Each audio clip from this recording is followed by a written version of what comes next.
শাবান মাস হইতেছে রমজান মাসের আগের মাস। এই জন্য রমজান যেহেতু একটা ইবাদতের মাস, রহমতের মাস, বরকতের মাস, গুনাহ থেকে মুক্তির মাস, জাহান্নাম থেকে মুক্তির মাস, এই কারণে আল্লাহ নবী রমজান মাসে কিছু বিশেষ আমল করতেন বেশি বেশি। বিশেষ করে আল্লাহ নবী শাবান মাস আসলেই আল্লাহ নবী বেশি বেশি কি করতেন? রোজা রাখতেন। আল্লাহ নবীর বেশি বেশি রোজা রাখা দেখে আম্মা জান আয়েশা রাদিয়াল্লাহু তাআলা আনহা বলতেছেন, ওগো নবী, শাবান মাস আসলে আপনি বেশি বেশি রোজা রাখেন, এর কারণটা কি? এরকম বেশি বেশি রোজা তো অন্যান্য মাসে আপনি রাখেন না। আল্লাহ নবী বলেন, আয়েশা রে, শাবান হইতেছে এমন একটা মাস যে মাসের মধ্যে আল্লাহ রাব্বুল আলামিন আজরাইলের কাছে এমন একটা চিঠি দেয়, যেই চিঠির মধ্যে সামনের বছর কোন কোন লোক মারা যাবে তাদের নাম থাকে। এই জন্য আমি শাবান মাস আসলে বেশি বেশি রোজা রাখি, যাতে করে আমার মৃত্যুর পরোয়ানাটা রোজা অবস্থায় আজরাইলের হাতে যায়। রোজা অবস্থায় যেন আমার মৃত্যুর পরোয়ানাটা কার হাতে যায়? আজরাইলের হাতে যায়। কারণ আল্লাহ নবী হাদিসের মধ্যে বলেন, তাহিয়াউনা কামা তামুতুন ওয়া তামুতুনা কামা তাহিয়াউন। তোমরা হাসরের ময়দানে উঠবা যেভাবে তোমরা মৃত্যুবরণ করছো, যেভাবে মৃত্যুবরণ করছো। কেউ যদি বাজারে মৃত্যুবরণ করে, ওই বাজার থেকে হাসরের ময়দানে উঠবে। কেউ যদি সিনেমা হলে যায় মৃত্যুবরণ করে, কোনো নাচ গানের পার্টিতে যায় মৃত্যুবরণ করে, তারা এরকম ভাবে নাচ গানের পার্টি থেকে হাসরের ময়দানে উঠবে। আল্লাহ নবী বলেন, ওয়া তামুতুনা কামা তাহিয়াউন। তুমি দুনিয়ার জিন্দেগি যেভাবে কাটাইছো, তুমি তোমার জীবনকে যেভাবে কাটাইবা, আল্লাহ রাব্বুল আলামিন তোমার মৃত্যুটা ওইভাবেই দান করবে। দুনিয়াতে জীবন পাইয়া যদি আল্লাহর ইবাদত রাসূলের তরিকায় যদি পালন কইরা কইরা মৃত্যুর কোলে ঢলে পড়ো, তাহলে আল্লাহ রাব্বুল আলামিন তোমার মৃত্যুটাকে নেককারের মৃত্যু হিসাবে গণ্য করবে। এই জন্য আমি চাই শাবান মাসে বেশি বেশি রোজা রাখি। রোজার হালতে যেন আল্লাহ রাব্বুল আলামিন আমার মৃত্যুর পরোয়ানাটা কার হাতে দেয়? কার হাতে দেয়? আজরাইলের হাতে। ভাইরা, জীবন হেলাই খেলায় নষ্ট করার মতো না। অতীতে যা গেছে গেছে, অতীত সারা জীবন টানলে কি সামনে আনা যাইব? Past is past. অতীত যেটা গেছে গেছেই, অতীত যা গেছে গেছে, এটা সারা জীবন আর ফিরে আসবে। অতীত নিয়ে টেনশন করব না, কিন্তু বর্তমান ভবিষ্যৎ সম্পর্কে তো আমাদের কারো জানা নাই। 1 মিনিট হায়াত পাবো কিনা এর কি কোনো গ্যারান্টি আছে? গ্যারান্টি নাই। এই কারণে বর্তমানে যে সময়টা আছি, প্রতিটা মুহূর্তকে গুরুত্বপূর্ণ মুহূর্ত মনে কইরা, গনিমত মনে কইরা কি করতে হবে? আল্লাহর বিধান অনুযায়ী জীবনযাপন করতে হবে। 1 মিনিটের নাই ভরসা। 1 মিনিট পরে বাঁচবো কিনা? আমরা জানি বাংলাদেশের একজন শিল্পী ছিল ফিরোজ শাহ। ঢাকা শিল্পকলা একাডেমিতে সে একবার গান গাইতেছে, 1 মিনিটের নাই ভরসা, সাঙ্গ হবে রং তামাশা। এই গান বইলাও শেষ, স্টেজের মধ্যে বইলাও শেষ। দেখছেন, নিজে গান গাইল, গান গায়াও শেষ, মৃত্যুবরণ কইরা শেষ। মৃত্যু কেউ ঠেকাইতে পারে? গতকাল সম্ভবত ভারতের এক কুম্ভ মেলা উত্তরপ্রদেশে যোগী রাজ্য আনন্দ ফুর্তি করতে গেছে। 15 জনের মতো পদদলিত হইয়া কি গেছে, নারী পুরুষ পর্দা নাই, কিছু নাই, পদদলিত হইয়া মারা গেছে। এই যে উশৃঙ্খলতার মধ্যে যে মৃত্যুবরণ করলো, আল্লাহ রাব্বুল আলামিন হাসরের ময়দানে তাদেরকে ওখান থেকে কি করবে? ওখান থেকে কি করবেন? উঠাইবেন, উঠাইয়া হিসাবের কাঠ গড়ায় দাঁড় করাইবেন। ভাইরা আমার, সময়কে মূল্যায়ন করা। এই জন্য বলতেছিলাম যে সময়কে মূল্যায়ন করে আল্লাহর পথে জীবনকে পরিচালিত করা। কারণ সময় যদি শেষ হয়ে যায়, এটা ফিরে আসে। আল্লাহ নবী হাদিসের মধ্যে এক সাহাবীকে 5টা উপদেশ দিছে। আল্লাহ নবী 5টা উপদেশ। ও আমার সাহাবী, 5টা জিনিসের আগে 5টা জিনিসকে মূল্যায়ন করো, গনিমত মনে করো। 5টা জিনিস শেষ হওয়ার আগে ওই 5টা জিনিসকে কি করবা? সুবর্ণ সুযোগ মনে করো। ইগতানিম খবসান কবলা খামসিন। 5টা জিনিসকে 5টা জিনিসের আগে সুবর্ণ সুযোগ মনে করো, গুরুত্বপূর্ণ মনে কইরা সেই সুযোগটা কি করো? কাজে লাগাও, সদ্ব্যবহার করো। এর মধ্যে প্রথম নাম্বার হইতেছে শাবাবাকা কবলা হারমি। যৌবন কালটাকে কাজে লাগাও, বার্ধক্য আসার পূর্বে, বৃদ্ধ হওয়ার আগে যৌবন কালটাকে লাগাও। লাগাও। কারণ যৌবনের রক্ত গরম যখন শরীরের মধ্যে থাকে তখন মানুষের গুনার প্রতি আকর্ষণ বেশি থাকে, গুনাহ করতে মজা লাগে, ইচ্ছা করলেই অন্যায় করা যায়, ইচ্ছা করলেই অন্যায় করা যায়, ক্ষতি করা যায়। এই কারণে ওই যৌবনের খারাপের ক্ষমতা থাকা সত্ত্বে যেই যুবক আল্লাহর ইবাদত করে, খারাপ কাজ বাদ দিয়া, শয়তানের রাস্তা বাদ দিয়া নবীর রাস্তা ধরে, আল্লাহ তাআলা ওই যুবকের প্রতি রহমতের দৃষ্টি দেন। সুবহানাল্লাহ বলেন। কারণ বুড়া বয়সে ইচ্ছা করলে অনেক সময় খারাপ কাজ করা যায় না, খারাপ কাজ করতে পারে না ইচ্ছা করলে। বুড়া বয়সে, বৃদ্ধ বয়সে ভালো হয়ে গেল এটার মূল্য নাই, এটা কি নাই, মূল্য নাই। কারণ বৃদ্ধ বয়সে জঙ্গলার ভাগ এটাও কি হয়ে যায়, সুফি সাধক হয়ে যায়। কত বড় বড় অত্যাচারী যৌবনে মানুষের ক্ষতি করছে, জ্বালাইছে, বৃদ্ধ বয়সে তসবিহ দিয়েছে। আল্লামা জালালউদ্দিন রুমি রাহমাতুল্লাহি আলাইহি তিনি একটি শেরের মাধ্যমে যারা যুবক বয়সে ভালো করছে না, খারাপ করছে, অন্যায় করছে, আল্লাহর পথে চলে নাই, রাসূলের তরিকায় চলে নাই, তাদের একটি উদাহরণ দিছে একটা কবিতার মধ্যে।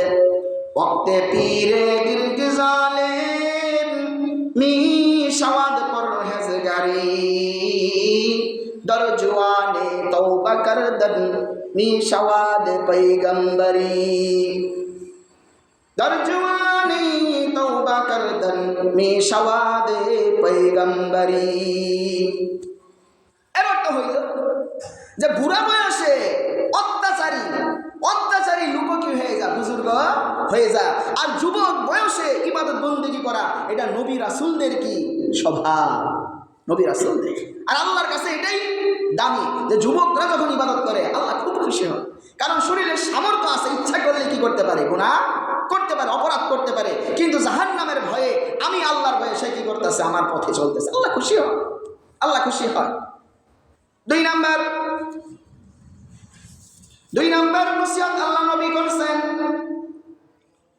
ওয়াসিহাতাকা ক্বাবলা সুকমিক, অসুস্থ হওয়ার আগে সুস্থতার জীবনটাকে গনিমত মনে করো, মূল্যবান মনে করো, সুবর্ণ সুযোগ মনে করো। যখন সুস্থ থাকি তখন আল্লাহর কথা ভুলে যাই, পরকালের কথা ভুলে যাই। যখন অসুস্থ হয়ে যাই কত আশা মনের মধ্যে জাগে, আল্লাহ এবার যদি ভালো করে দাও, মসজিদ ছাড়তাম না, রোজা একটা ভাঙতাম না, হজ ফরজ হয়েছে। সুস্থ হওয়ার সাথে সাথে বেডা আর বেডি মিল্লা আল্লাহর রহমতে কি বাঁচে যায়। অসুস্থ হইলে মানুষের আকাঙ্ক্ষা বাড়ে। এই কারণে সুস্থতার জীবনটাকে মূল্যবান মনে করা গুরুত্বপূর্ণ। ভাইটা এই সুস্থতার জিন্দিগিটা যিনি দিচ্ছেন আল্লাহ রাব্বুল আলামিন, তার পথে কি করা, পরিচালিত করা। অসুস্থ হয়ে গেলেন, ইচ্ছা থাকলেও শত আশা আফসোস কইরাও কি নাই, কোনো লাভ নাই। আমি আমার ব্যক্তিগতভাবেই বলতেছি, আমি একবার অসুস্থ হয়েছি, 3-4 মাস বাড়িতে বসা, 3-4 মাস হাঁটতে পারি না, দাঁড়াইলেও কষ্ট হয়। ওই সময় শুধু কাঁদতাম আর মার সাথে বলতাম যে আমি কি আর স্বাভাবিক জীবনে ফিরতে পারবো না, কান্নাকাটি করতাম। আমি ভাবছি না যে জীবন আমি সুস্থ হই, আমি ভাবছি ওই অসুস্থতার মধ্যে আমি মৃত্যুবরণ করব। এই কারণে সুস্থতার জীবনটাকে কি করা, অসুস্থ হওয়ার আগে গনিমত মনে করা, সুবর্ণ সুযোগ মনে করা আল্লাহ রাব্বুল আলামিনের কি পক্ষ থেকে। 3 নম্বর নসিহত করেছেন আল্লাহ নবী, ওয়াগিনাকা ক্বাবলা ফাকরি, দরিদ্র হওয়ার আগে আল্লাহ রাব্বুল আলামিন যে সচ্ছলতা তোমাকে দান করেছেন, এই সচ্ছলতাটাকে, এই টাকা পয়সাটাকে আল্লাহর রাস্তায় খরচ করার চেষ্টা করা। এমনটা না করা যে আরো টাকা হোক তারপরে একবারে দান করবো, এরকমটা না। তোমার যা সামর্থ্য আছে, 1 টাকা সামর্থ্য আছে, 1 টাকায় দিনের রাস্তায় ব্যয় করো, দিনের কাজে ব্যয় করো, মানুষের কল্যাণে ব্যয় করো। জাস আল্লাহ কি বলছে যে কারি টাকা আল্লাহর রাস্তায় দান করতে হবে, যে 1 লক্ষ টাকা দান করলে আমি সওয়াব দিব, অল্প টাকা দান করলে সওয়াব দেব না, এমন কোন দলিল কেউ দিতে পারবো না। সামর্থ্য অনুযায়ী তুমি যেই হালতে আছো, যেই লেভেলে আছো, ওই লেভেলে, ওই হালতে তোমার সামর্থ্য অনুযায়ী কি করো, আল্লাহর রাস্তায় দান করো। তাহলে আল্লাহ রাব্বুল আলামিন পরকালে তোমাকে কি করবেন, মূল্যায়ন করবেন। আল্লাহ নবী 4 নম্বর নসিহত করছেন, ওয়া ফারাগাকা ক্বাবলা শুগলিক, ব্যস্ত হয়ে যাওয়ার আগে অবসর সময়টাকে কাজে লাগাও। মানুষ সবচেয়ে বেশি সময় নষ্ট করে যখন কোনো কাজ থাকে না, অবসর, বেকার সময়ে মানুষ সবচাইতে বেশি সময়টাকে নষ্ট করে। আল্লাহর নবী একদিন সাহাবীদেরকে নিয়ে এক কবরের পাশ দিয়া যাইতেছে। আল্লাহ নবী কবরের দিকে তাকাইয়া সাহাবায়ে কেরামকে লক্ষ্য কইরা বলতেছে, আমার সাহাবীরা, তোমরা জানো কিনা আমি একটা সংবাদ তোমাদেরকে দিতে চাই। এই যে কবরের ব্যক্তি কবরের মধ্যে শুয়া একটা বিষয় নিয়ে আফসোস করতেছে, তোমরা শুনবা কিনা? সাহাবায়ে কেরাম সকলে আল্লাহর নবীর কাছে বলে, ইয়া রাসূলুল্লাহ, এই মৃত ব্যক্তি কোন জিনিস নিয়ে আফসোস করতেছে আমাদের জানার বড় ইচ্ছে হয়। আল্লাহ নবী বলেন, এই মৃত ব্যক্তি আফসোস করতেছে, হায় হায় যদি অল্প সময় পাইতাম, যেই সময়ের মধ্যে 2 রাকাত নামাজ পড়া আল্লাহর কাছে দোয়া করতাম, 2 রাকাত নামাজ পড়ার যদি সময় পাইতাম তাহলে আমি নিজেকে ধন্য মনে করতাম। আল্লাহ নবী বলে, 2 রাকাত সময় পাওয়ার জন্য আফসোস করতেছে, অথচ দুনিয়ার মধ্যে ঘন্টার ঘন্টা সময় সে কি করছে? অবহেলায় কাটাইছে, বন্ধু বান্ধবের সাথে আড্ডা দিছে, দোকানের মধ্যে বৈশা টিভি দেখছে। যেই সময়ে সে যদি ইবাদত করতো, নেক আমল করতো, তাহলে সে পরকালে নেক আমলের পাহাড় বানাইয়া আল্লাহর সামনে হাজিরা দিত। দেখছেন, কবরে যাইয়া 2 রাকাত নামাজ পড়ার সময় পাইতেছে না। এই কারণে ব্যস্ত হয়ে যাওয়ার আগে অবসর সময়টাকে কি করা? কাজে লাগানো। ব্যস্ত হয়ে গেলে মানুষের আশা বাড়ে, ইস যদি একটু সময় পাইতাম, বোনের বাড়িতে বেড়াইতে যাইতাম, শ্বশুর বাড়িতে বেড়াইতে যাইতাম, নামাজ রোজা পড়া একদম গাড্ডি গুছলা সবকিছু পরিপূর্ণ করে মানুষের আকাঙ্ক্ষা বাইরে যায়। এই কারণে আল্লাহর নবী বলতেছে যে সময় থাকতে সময়টার মূল্যায়ন করো, ব্যস্ত হয়ে যাওয়ার আগে অবসর সময়টাকে কাজে লাগাও। আল্লাহ নবী 5 নাম্বার যেই নসিহত করছেন, সবচেয়ে দামি নসিহত, আল্লাহ নবী বলছেন, হায়াতাকা ক্বাবলা মাউতিক, মৃত্যু আসার আগে তোমার এই দামি জিন্দেগিটাকে কাজে লাগাও। কারণ মৃত্যু কখন আসবে কারো জানা আছে? জানা আছে? যেখানেই থাকি, যেভাবেই থাকি, মৃত্যু আমাকে গ্রাস করবে, মৃত্যু আমার সাথে সাক্ষাৎ করবে। পৃথিবীর যে কোনো ধর্মের লোক, যত পাওয়ারফুল লোক হোক, ইসলাম বিশ্বাস করে না, নবী মুহাম্মদকে বিশ্বাস করে না, কোরআনকে বিশ্বাস করে না, আল্লাহকে বিশ্বাস করে না, কিন্তু মৃত্যুকে সবাই বিশ্বাস করে। মৃত্যুর কাছে সকল ক্ষমতা সিলিন্ডার করতে বাধ্য, সকল শক্তি সিলিন্ডার করতে মাথা নত করতে বাধ্য। কারণ মৃত্যুর শক্তি এমন যার মোকাবেলা করার সামর্থ্য কারো যেখানেই থাকো। আল্লাহ রাব্বুল আলামিন কোরআনুল কারীমের মধ্যে বলে, কুল ইন্নাল মাউতাল্লাযী তাফিরুনা মিনহু ফাইন্নাহু মুলাকীকুম, মৃত্যু এমন যেটা থেকে তোমরা পলায়ন করার জন্য ছুটাছুটি করো। রোগ হয়েছে, সুস্থ হওয়ার জন্য সিঙ্গাপুর চলে যাও, থাইল্যান্ড চলে যাও, ইন্ডিয়াতে চলে যাও, কিন্তু আল্লাহর লীলা ওই জায়গার মধ্যেই আজরাইল তোমার জান কবজ করে নেয়।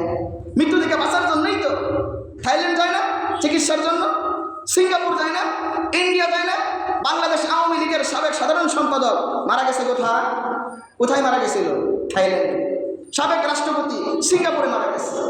মৃত্যু থেকে বাঁচার জন্য সিঙ্গাপুর গেছিল, কিন্তু সেখানে মৃত্যু তার সাথে কি করছে? সাক্ষাৎ করছে। এই কারণে আল্লাহ নবী তার উম্মতকে লক্ষ্য করে বলতেছে যে কিয়ামত পর্যন্ত আমার যত উম্মত আসবে, মৃত্যু আসার আগেই এই দামি জীবনটাকে কাজে লাগাও, আল্লাহর পথে পরিচালিত করো, রাসূলের তরিকায় নিজের জীবনটাকে সঁপে দাও, সঁপে দাও, মূল্যায়ন করো। তাহলে আল্লাহ নবী এই যে সাহাবায়ে কেরামকে মূল্যবান 5টা আদেশ করছেন কেন? যাতে করে এই 5টা উপদেশ মাইনা আল্লাহর নবীর উম্মত নেক আমলের মাধ্যমে দুনিয়া ও আখিরাতের জীবনে আল্লাহর কাছে সম্মানী হইতে পারে। এই শাবান মাস আসলে নবীর আমল ছিল বেশি বেশি রোজা রাখতেন, সাহাবায়ে কেরামের আমল ছিল। সাহাবায়ে কেরামের কি ছিল? আমল ছিল। হাদিসের মধ্যে আছে শাবান মাস আসলেই সাহাবায়ে কেরাম বেশি বেশি কোরআন তেলাওয়াত করতেন। যাদের উপরে যাকাত ফরজ হইত তারা কি করতেন? যাকাত আদায় করে দিতেন রমজানের আগে। রমজানের আগে যাদের উপরে যাকাত ফরজ ছিল, রমজানের আগেই তারা যাকাত আদায় করে দিতেন। কারণ গরিব সাহাবী যারা, যাকাতের টাকা পাইয়া এরাও যেন সচ্ছলতার সাথে রমজান মাসে বেশি বেশি কইরা কি করতে পারে, ইবাদত করতে পারে, সুযোগ করে দিতেন। বিচারক যারা ছিলেন তারা যত মামলা মুকদ্দমা ছিল রমজানের আগেই ফয়সালা করে দিতেন। মুক্তি হইলে মুক্তি, জেল হইলে জেল, জরিমানা হইলে জরিমানা। যেন রমজান মাসে যারা বিচারক ছিল তারাও যেন ব্যস্ততার মধ্যে সময় কাটাইতে না পারে, একমাত্র সময় দিবে কাকে?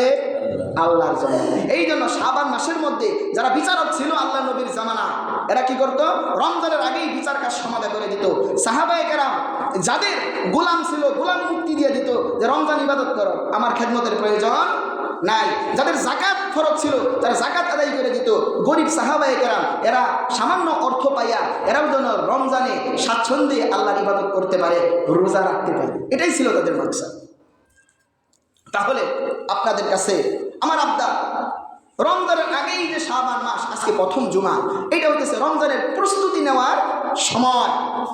এই মাসে যে ব্যক্তি বেশি বেশি ইবাদত করবে, বেশি বেশি ইবাদত করবে, আল্লাহ রাব্বুল আলামিন তাকে রমজানে ইবাদত করার তৌফিক দিয়ে দিবেন। সুবহানাল্লাহ বলেন।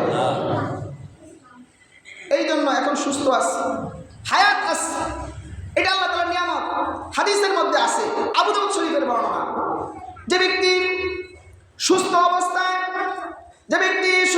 অবস্থায় আল্লাহর ফরজ বিধান পালন করার সাথে সাথে বেশি বেশি নফল ইবাদত করবে, নফল নামাজ আদায় করবে, কোরআন তেলাওয়াত করবে, যখন সে অসুস্থ হয়ে যাবে আল্লাহ রাব্বুল আলামিন সুস্থ থাকা অবস্থায় যে ইবাদত করছে, অসুস্থ অবস্থায় ওই ইবাদত করার সওয়াব তার আমলনামায় আল্লাহ দিয়ে দিবে।